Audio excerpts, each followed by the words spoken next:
बुलढाणा जिल्ह्यात मोठ्या प्रमाणात जलजीवन मिशनची कामे सुरू आहेत। मात्र गेल्या वर्षभरापासून शेकडो कंत्राटदारांचे 250 कोटीपेक्षा अधिक देयके थकल्याने कंत्राटदार अडचणीत आले आहेत। त्यामुळे या सर्व कंत्राटदारांनी काम बंद आंदोलन सुरू केले आहे।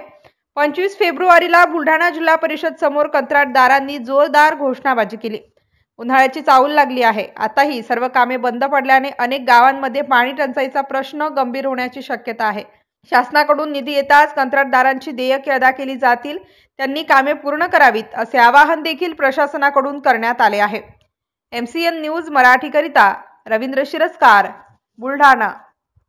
तर जलजीवन मिशनचे काम करणाऱ्या कंत्राटदारांनी आजपासून काम बंदचा इशारा दिलेला आहे। काय नेमके प्रकार आहे?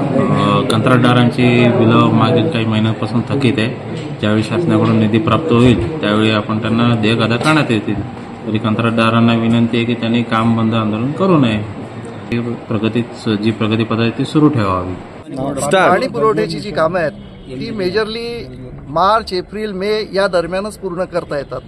नंतर ते शेतं पेरले जातात, पाऊस पाण्यात कामं होत नाहीत। आता हा ऐन कामाचा सीझन आहे। मागच्या 1 वर्षापासून आमचे देयके प्रलंबित आहेत। आम्हालाही वाटते की लोकांना पाणी मिळालं पाहिजे, त्याकरता अजूनही काही प्रमाणात आमची कामं चालू आहे। एवढ्या आर्थिक अडचणीत असताना सुद्धा तरी आमची एकच मागणी आहे की आमचे देयके देण्यात यावे, जेणेकरून लोकांना पाणी देता येईल आणि आमचे कामही पूर्ण करता येईल वेळेच्या आत। स्टार्ट।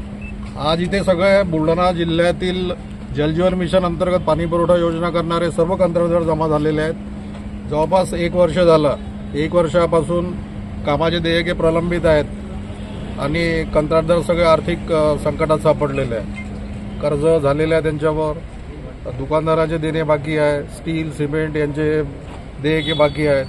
तो अशा प्रकारे आज सर्व कंत्राटदार, जिल्ह्यातले कंत्राटदार आज जिल्हा परिषदेचे माननीय CO साहेब यांना काम बंद करण्याबाबत आंदोलन निवेदन देण्यासाठी इथं सर्व जमा झालेले आहे। तुमची काय भूमिका असणार आहे यापुढची?